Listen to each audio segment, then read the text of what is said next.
In the dense jungles of Nepal and India, a hunter shoots at a tiger and unknowingly turns it into the most deadly predator of all time, seeking revenge on humans. Its reign of terror spans Nepal and India, claiming the lives of 436 innocent individuals. No other animal in history has caused such devastation. This is the horrifying story of the Champawat tiger. It all began in the early 20th century, deep within the Kanchanpur district of western Nepal. A young man, armed with an old muzzleloader and accompanied by a goat, ventured into the jungle. Little did he know that this simple act would set off a chain of events that would haunt the region for years to come. Hours passed, and the young man's excitement turned to boredom as the tiger failed to appear. Just as he began to doubt its presence, the majestic Bengal tiger emerged with a grace and power that stunned him. In a moment of pure savagery, the tiger attacked the goat, extinguishing its life with terrifying ease. Witnessing this display of beauty and brutality, the young man hesitated. Shooting the tiger suddenly seemed like an audacious act, akin to assassinating a king rather than merely killing an animal. He observed the tiger's size and noticed a pair of cubs playing nearby. Doubt filled his mind, but a decision had to be made. Taking a deep breath, the young man aimed at the tigress and pulled the trigger. The bullet struck, breaking the tiger's upper and lower canines. Little did he know that this single shot would alter the course of history, transforming the tigress into a relentless monster seeking revenge on humanity. In the following years, the tiger's wrath unfolded with horrifying consequences. The indigenous people of Nepal fell victim to its insatiable hunger. Rustling in the tall grass signaled impending doom as the tiger unleashed its primal savagery, killing and devouring with astonishing speed. Ordinarily, Bengal tigers avoid humans, exhibiting a natural fear and preferring to retreat at the sight of man. However, this particular tigress shed its inherent aversion, becoming a daylight predator that stalked villages. With broken canines rendering its usual prey elusive, humans became an easier target. The locals found themselves trapped, their lives at the mercy of this merciless beast. As the death toll rose, the villagers believed they faced multiple tigers, unaware that it was the same vengeful tigress haunting their lives. The Nepalese government, alarmed by the escalating crisis, dispatched the army to deal with the man-eater. But the elusive tigress proved more cunning than any they had encountered, eluding their traps and evading capture. Determined not to be defeated, the Nepalese government devised a final plan. They assembled a massive hunting party consisting of hunters mounted on elephants, volunteers, and soldiers. Their mission is to drive the tigress out of Nepal and into neighboring India. Forming a vast line, the hunters moved through the jungle, creating a wall of noise and chaos. The tigress, overwhelmed by the commotion, fled across the Sharda River, seeking refuge in India. The Nepalese government considered their job done, leaving the neighboring country to face the wrath of the man-eater alone. With its newfound territory in India, the tigress continued its rampage, moving swiftly from one village to another, leaving a trail of horror in its wake. It showed no mercy, seizing humans regardless of the time of day and dragging them deep into the unforgiving depths of the jungle. The death toll climbed relentlessly, surpassing 400 lives by 1907. Faced with an unprecedented crisis, the Indian government sought the assistance of Jim Corbett, a renowned marksman and master tracker. Reluctant at first, Jim agreed to help under specific conditions. He demanded the withdrawal of soldiers and hunters pursuing the tigress, ensuring his safety, and he also insisted that the existing bounties on the tigress be rescinded. He had no intention of jeopardizing innocent tigers in his pursuit. Conditions were met, and Jim embarked on his mission. Alongside 6 skilled Kumaoni men, he made his way towards Pali, the village where the tigress had recently struck. The journey was filled with trepidation, as they had no idea of the horrors awaiting them. Upon their arrival in Pali, a sense of desolation enveloped them. The village appeared eerily abandoned, its once lively courtyard empty, and its stone huts devoid of life.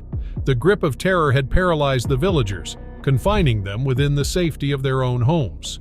Undeterred by the unnerving atmosphere, Jim and his team patrolled Pali's dense forest. When the tigress failed to appear, they surmised it had moved on to the nearby village of Champawat. Setting their sights on the new destination, they ventured forth.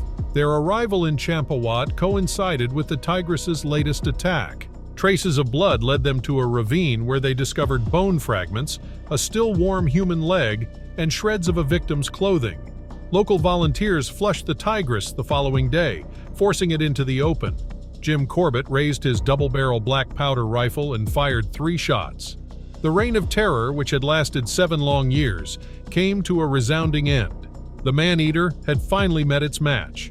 As news of the tigress's demise spread, celebrations erupted throughout the villages. However, it became apparent upon closer examination that the tigress was a mere shadow of its former self. Tattered canines had left it vulnerable, unable to defend its territory against other tigers. Forced to venture into human settlements, it had become a fearsome predator of mankind. The Guinness Book of World Records documented the Champawat tiger's attacks as the deadliest. Its insatiable appetite claimed the lives of 436 individuals, surpassing any other recorded human or animal killer. It earned the gruesome title of the world's most prolific serial killer, forever etching its name in infamy.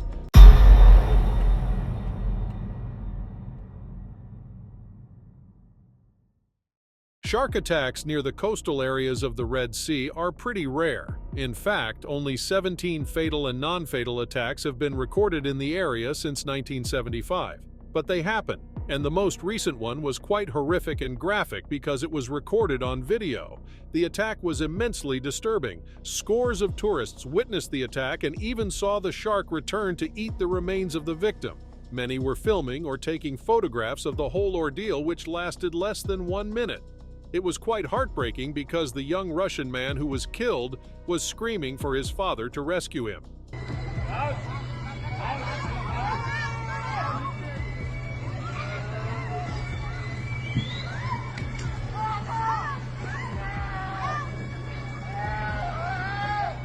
Oh my God!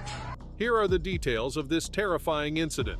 Millions of tourists every year hit beaches along the coastal areas of the Red Sea, especially in Jordan, Saudi Arabia, and Egypt. The biblical Red Sea boasts some of the world's biggest and most colorful coral reefs because 25% of the entire sea is shallow, which, coupled with the beautiful, never-ending warm weather, makes it a year-round top destination for tourists. In early 2023, Yuri Popov decided to take his 23-year-old son, Vladimir, along with his girlfriend Anastasia on an extended vacation in Egypt. The reason for this long vacation was fear that Vladimir would end up being conscripted into the Russian army and thus sent to fight in the raging war in Ukraine. Yuri Popov is wealthy and was able to continue his work remotely. Additionally, his son Vladimir was an IT specialist and also able to work remotely. Upon arrival, the family decided to check out some resorts along Egypt's beaches on the Red Sea. They stayed in various hotels and eventually decided to buy a property in Hurghada, which is close to and quite similar to the famous world-class Sharm el-Sheikh, but more affordable and boasts more action. Meanwhile, Vladimir's mother decided to remain home in Balashikha near Moscow. The family would visit the many great resorts in the area. The last visit that ended in tragedy was to the Dream Beach Resort, which is located about 30 minutes by car from Hurghada. Vladimir was a good kid and loved his father very much and was just beginning to live after graduating from university. He was also deeply in love with his girlfriend Anastasia, who sadly was swimming with him when a shark attacked and killed him. Everyone who knew him described him as a good guy with a big heart. He was also known for being into music and often wrote and recorded his own songs. The way Vladimir died was very sad and heartbreaking. Thursday, June 8, 2023, was another perfect day for hitting the warm waters of the Red Sea. Tired from a long week of sitting at a desk looking at the laptop screen, Yuri Popov decided that it is time to take a break. He asked his son Vladimir and his girlfriend Anna if they wanted to join, and the answer was yes. 40 minutes later, they arrived at the Dream Beach Resort. Scores of tourists were going about having a good time and hanging out in the swimming pools and nearby beaches. The sea was calm and simply irresistible. Vladimir and his girlfriend hit the water for a swim while Yuri hung on the beach and watched the kids have fun. Vladimir was about 50 meters from the beach while Anna lagged about 10 meters behind him. Everything was fine until suddenly a shark's fin appeared near Vladimir. Anna screamed at him to swim as she began swimming back to shore. However, the shark was locked on a target and it began circling Vladimir as he looked around for a way out. Tens of tourists began to panic and got out of the water in droves and began to scream to him, "Swim to shore now!" However, it was too late. Just as he began swimming, the shark suddenly advanced toward Vladimir like a rocket and sunk its teeth into his torso. Yuri was frozen in time, watching his son become shark food in a nightmarish attack from hell. His heart stopped as the shark moved Vladimir in circles as he screamed, "Papa, save me!" The shark then took him underwater and let go of him. He surfaced and tried to swim, but it was obvious from the blood around him that he was severely injured and barely able to move. The shark then returned as people on the beach screamed, "It is coming back!" This time it grabbed him and took him below water. Anna and many people on the beach were hysterically screaming from the horror and shock of the scene. Yuri collapsed on his knees and began sobbing. The whole ordeal took less than 1 minute. The resort staff were already on the scene. They jumped on a rescue boat and began to search for Vladimir's body. Soon they found his disfigured and dismembered body with missing chunks. They discreetly lifted whatever was left of his body abroad and headed to shore as another boat began a chase to hunt down the shark. 2 hours later, the shark was caught and brought to shore still alive. People, including tourists, clubbed it to death in revenge. Then it was transferred to a marine science center to determine the causes behind its behavior because such attacks are quite rare and there is no shortage of natural shark prey in the Red Sea. Investigators also arrived at the scene and began looking for clues. They wanted to know if someone in the area dumped something that attracted the shark near the resort. It was supposed to be a safe beach. Many yachts were in the area, and tens of people, including children, were swimming. It was not supposed to happen. Vladimir's body was cremated upon his father's request, and his ashes were sent back to Russia for a proper burial. Back home in Russia, when Vladimir's mother heard the news, she screamed in such madness that the neighbors had to call the police, thinking that she was in some sort of danger. The Egyptian authorities closed a 74-kilometer stretch of beaches in the area and also asked yachters and sailors to not swim in the water until they conduct a thorough investigation.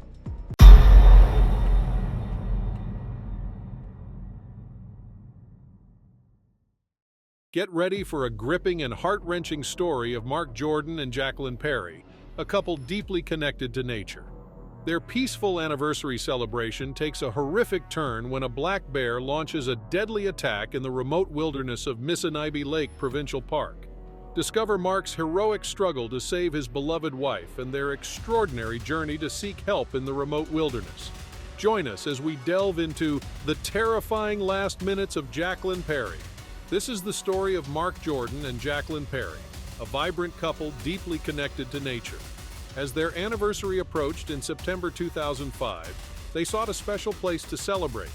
They chose the secluded wilderness of Missinaibi Lake Provincial Park in northern Ontario, a region known for its vast beauty. Northern Ontario covers most of the province, yet only a small percentage of people call it home. Nature reigns supreme there, with the majestic boreal forest dominating the landscape. The park is nestled within the Chapleau Crown Game Preserve, a protected area with wildlife. Missinaibi spans over 310 miles, offering breathtaking lakes, stunning waterfalls, and exhilarating rapids that kayaking enthusiasts crave. Mark and Jacqueline handpicked a peaceful campsite nestled in the remote backcountry of Missinaibi Lake. It was a perfect spot that offered tranquility and excitement, catering to their love for nature. The couple embarked on a northward drive to the park to reach their chosen destination. Once there, they embarked on a kayak journey to reach the campsite. Leading up to Tuesday, September 6, 2005, no worrisome or suspicious events occurred. They spent their days as they normally would, immersing themselves in the beauty of nature, inhaling the crisp air, and enjoying the satisfying fatigue in their muscles after kayaking. However, their happiness was about to be abruptly interrupted. What was supposed to be a lifetime together turned into a few hours of anguish, despair, and fading hope. On September 6, 2005, the day began like any other at their campsite. However, tragedy struck later that afternoon, plunging them into a harrowing fight for survival. Mark Jordan and Jacqueline Perry were cooking dinner in their camp, nestled in a rugged, secluded part of the park near Lake Mississippi. At first, everything seemed normal, but that quickly changed. Suddenly, a black bear appeared out of nowhere, and it became evident that this bear was not merely aggressive, it was hunting. The attack happened instantly, leaving no time for a proper response. The bear pounced, pinning Jacqueline to the ground. It seized her and dragged her forcefully into the wilderness. For Mark, time stood still.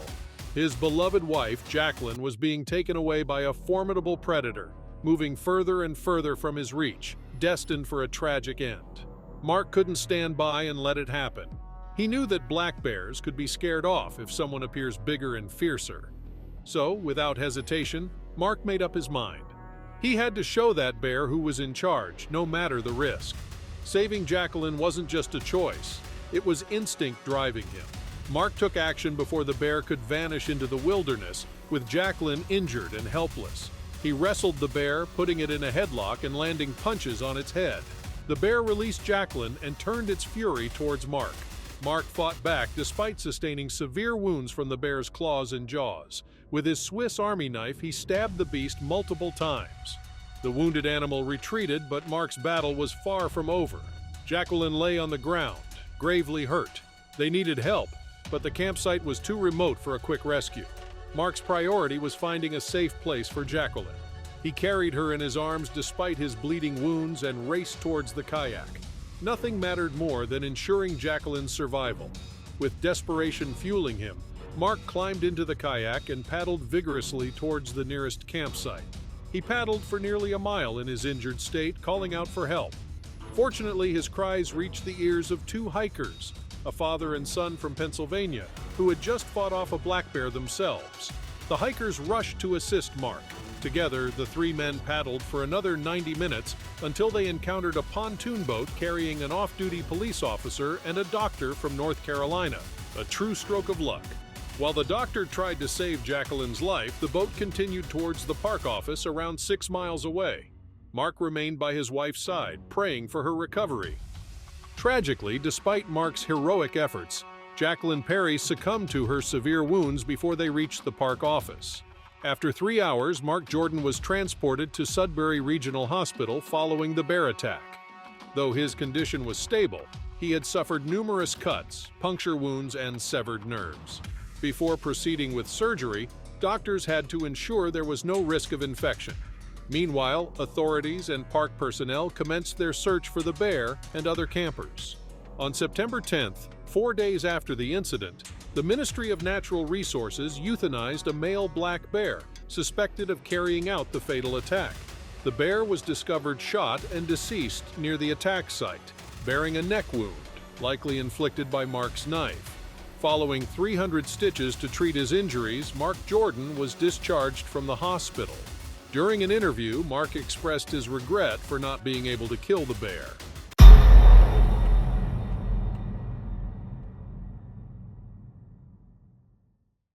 A South African zookeeper thought she could pet this lion, but what happened next will leave you speechless. Watch as Umi, a dedicated zookeeper, forms an extraordinary bond with a magnificent lion. Umi has always deeply loved animals, particularly the majestic big cats. During her upbringing in South Africa, she dedicated her weekends to volunteering at a nearby wildlife reserve, where she gained valuable knowledge about taking care of animals. As soon as she reached the age of 18, Umi secured her first position as a zookeeper at a prominent big cat sanctuary nestled in the heart of the African bush. Umi found immense joy in her job, and the animals seemed to reciprocate her affection. Among all the incredible creatures, there was one special lion who held a special place in Umi's heart. His name was Tao. Tao was an extraordinary lion, boasting a dense mane of golden fur and captivating green eyes. Umi devoted countless hours to nurturing a deep connection with him. She would feed Tao, walk with him within the sanctuary, and engage in bonding activities. This unique bond between Umi and Tao was unlike any she had experienced with other animals. Their journey together began several years ago when Tao was born alongside 3 other siblings. Sadly, their mother, a lioness named Elna, passed away shortly after giving birth due to complications. Despite losing the other cubs, Tao persevered, making him an exceptional presence at the sanctuary. Both visitors and caretakers were enchanted by his striking appearance. At the age of 4, Tao had blossomed into a magnificent lion. Unlike typical wild lions, Tao had undergone training to respond to certain commands from Umi during feeding and health checkups conducted by the sanctuary's management. On a regular day, Umi carried out her usual routine of checking on the animals and ensuring they were well fed and had access to water. As she neared Tao's enclosure, the lion emitted a powerful, unusual roar. Umi attempted to soothe Tao by gently speaking to him, but the lion appeared unsettled and anxious. Without warning, the lion quickly pounced forward, sinking his teeth into Umi's arm. Umi was taken aback, and pain surged through her body as Tao attempted to drag her into the enclosure. Desperate to break free, Umi fought against the intense pressure of the lion's jaws, feeling her bones being crushed. In a flash, Umi recollected her training and understood that her survival depended on swift action. She remembered that striking a lion's nose might cause them to release its prey, so she mustered all her strength and landed a powerful punch to Tao's face with her free hand. The impact stunned Tao briefly, allowing Umi to extract her arm from his grip. However, Tao was not deterred. He relentlessly continued his assault, biting and clawing Umi with ferocity. Despite her valiant efforts to defend herself, Umi was overwhelmed by the lion's overpowering strength and savage attack. She screamed in agony as Tao mercilessly mauled her, leaving wounds across her body from her head to her torso. Umi struggled in vain to break free from Tao's grip, realizing her strength was no match for the predator. Tao relentlessly attacked, leaving Umi heavily injured and bleeding. Just as hope seemed lost, a tranquilizer dart pierced the air. The emergency response team arrived in time, saving Umi's life. The tranquilizer took effect, rendering Tao unconscious. Rushed to the hospital, Umi underwent surgery for her wounds. Miraculously, she survived but bore physical and emotional scars. Tao was moved to another enclosure for evaluation. Umi, determined, refused to give up her role as a zookeeper, accepting a different position. The traumatic incident forever changed her, but her passion for animals remained unbroken. Undeterred, she immersed herself in her work, determined to conquer her fear and continue caring for the beloved animals. Her love for them never wavered. Umi remained at the sanctuary until the management decided to keep and protect Tao. Surprisingly, a special bond formed between them despite the past threat. Umi understood it was an unfortunate accident and harbored no resentment towards the lion. Looking back, she realized her incredible luck in surviving. The scars served as a constant reminder of her strength and resilience. Umi embraced her second chance at life, vowing to cherish it and remain vigilant, even with her connection to Tao.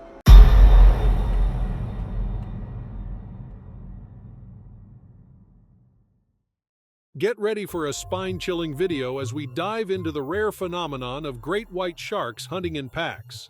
A pack of 8 great white sharks consumed 2 young boys in a feeding frenzy after they were swept out to sea by the current. Witness the terrifying shark attack that unfolded, targeting Manuel Garcia and Carlos Diaz. While it's true that great white sharks typically hunt smaller prey individually, and most attacks on humans are cases of mistaken identity, this heartbreaking story is an exception. It involves a group of 8 great white sharks working together to hunt and kill 3 young boys. The story revolves around 16-year-old Raymond Perez and his best friends, Manuel Garcia and Carlos Diaz, from Rio Jaina, Dominican Republic. On August 12, 1963, the trio set out for a fun day at the breakwater in Rio Jaina port. Breakwaters are structures built to protect ports from rough waves, but they can be tempting for swimmers to explore or swim near. However, climbing on breakwaters is risky because they are slippery, and there may be hidden dangers underwater like mussels and other marine life that can cause injuries. Unaware of the dangers that awaited them, Raymond, Manuel, and Carlos couldn't resist the magnetic pull of the breakwater. They had been to this spot many times before, watching as powerful waves crashed against the rocks. Feeling confident, they ventured into the calm waters near the wall. The boys took turns leaping off the breakwater, enjoying the refreshing sea and diving playfully. But on that fateful day, things took a drastic turn. Dark clouds suddenly gathered, casting a foreboding shadow. The once peaceful water grew turbulent and the waves became fierce. Within moments, the boys were forcefully slammed against the unyielding wall by the relentless surge of the rising tide. Amidst the turmoil, Carlos held onto the wall and escaped the relentless sea, but Raymond and Manuel were tragically pulled back into the treacherous waters by the strong currents. Carlos, battered but alive, stood on the rocks, anxiously waiting for his friends to be thrown back onto the breakwater so he could save them. However, the violent water snatched Carlos away, submerging him once again. In this desperate fight for survival, Carlos suffered a deep cut on his arm from hitting the rocks, while Manuel's upper thigh was severely lacerated, making it difficult for him to swim.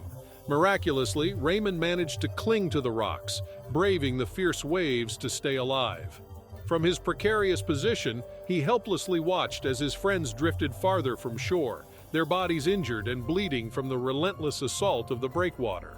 While Manuel and Carlos bravely struggled to swim through the dangerous waters and reach safety, they suddenly felt something eerie lurking beneath them. Manuel felt a strong bump on his hip above his injured thigh. Fear rushed through him as he thrashed around, desperately trying to figure out what had caused the disturbance. Carlos, swimming nearby, quickly warned Manuel about the alarming sight of several shark fins breaking through the water's surface, dangerously close to where they were struggling.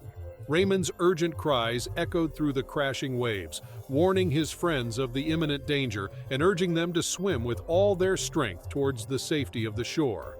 In a horrifying twist, Manuel let out a terrified scream as a powerful impact lifted him out of the water, leaving him suspended in midair. Another shark emerged from the deep, clamping its jaws onto Manuel's abdomen before plunging back into the sea alongside Carlos.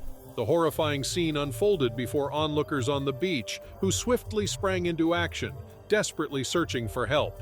Filled with fear and adrenaline, Carlos swam frantically towards the shore, the pain from his injuries temporarily suppressed by his determination to survive. He glanced ahead and noticed several dorsal fins slicing through the water, appearing and disappearing intermittently. With no choice but to press on, Carlos pushed himself forward, each stroke bringing him closer to the safety of the shore. A person nearby who owned a small boat witnessed the horrifying fate of Manuel and hurried to help Carlos. He tried to get closer, bringing the boat within 20 feet, hoping to rescue Carlos from the approaching danger. Sadly, his efforts were unsuccessful. Suddenly, a massive great white shark emerged from Carlos's right side, clamping its jaws onto his arm and shoulder, violently shaking him. Carlos's cries of pain were abruptly silenced as another shark appeared from his left side, gripping his arm and head before pulling him underwater. When the rescue boat finally arrived, all that remained was a pool of red blood staining the water.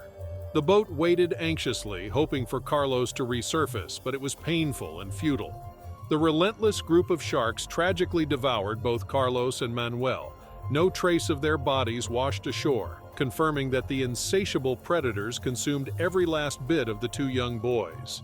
Raymond was eventually rescued from the breakwater and physically healed from his injuries. However, the terrifying incident left him deeply scarred, and he vowed never to venture into the waters of the Dominican Republic again. The exact number of sharks seen during the attack remains uncertain, ranging from 5 to 8. This event serves as a reminder that the ocean, while beautiful, can also hide unimaginable dangers. Stay tuned for more captivating stories, exploring the natural world's mysteries.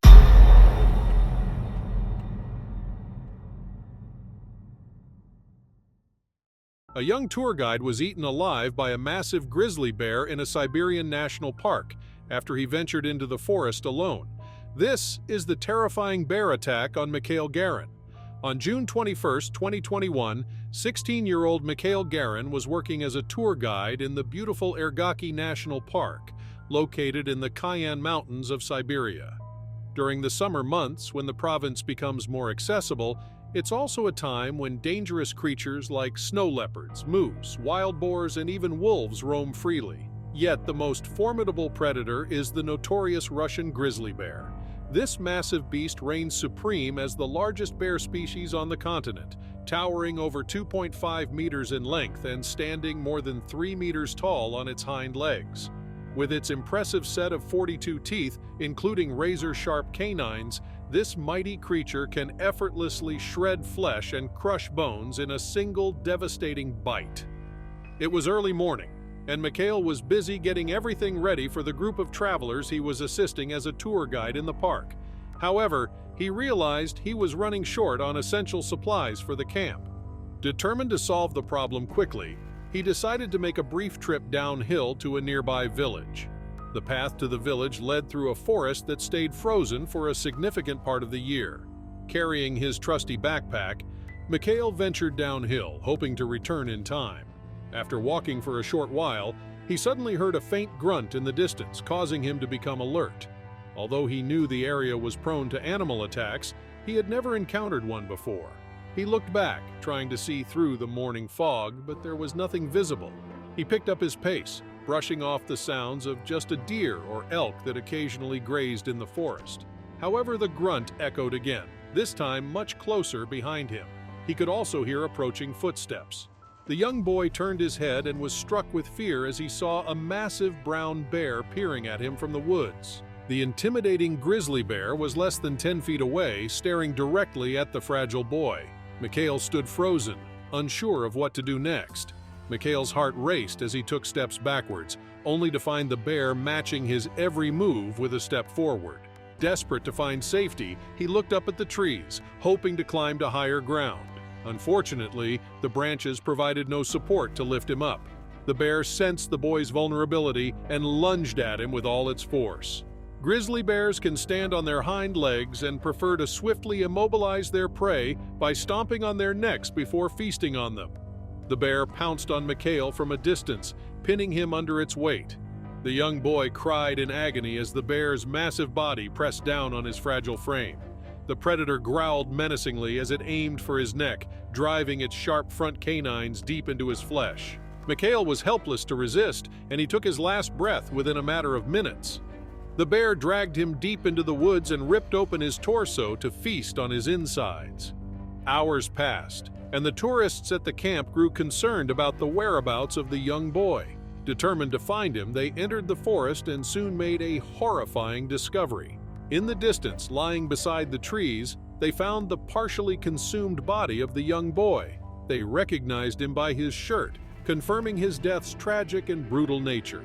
Shocked and disturbed, they tried to comprehend the horrifying, unfolding event. Suddenly, they noticed the grizzly bear nearby, guarding its prey. The tourists now faced the same peril as the young boy, uncertain of what to do next. In a desperate attempt to distract the bear, one of the tourists ran back to the camp, prompting the bear to give chase. Armed with only a small pocket knife, the man bravely jabbed at the bear's neck as it lunged toward him. The small knife proved futile against the bear's massive size, merely providing a momentary distraction. Eventually, the bear walked away and settled near Mikhail's partially devoured body, granting the tourists a brief window to escape and retreat to their camp. The men hurriedly informed the authorities at Ergaki National Park, recounting the tragic loss of their tour guide and the terrifying experience they had just endured. Responding swiftly, park rangers and sharpshooters ventured into the forest to locate and tranquilize the bear responsible for the attack. Upon reaching the area where Mikhail's lifeless body lay, the rangers discovered the bear still resting beside him. Assuming the bear had succumbed to the knife wounds, they cautiously approached to remove it. The bear suddenly rose and lunged at the men, to their surprise and horror. Thankfully, one of the rangers was armed with a loaded rifle and fired several shots at the charging bear, ultimately killing it with multiple bullets to the head and chest.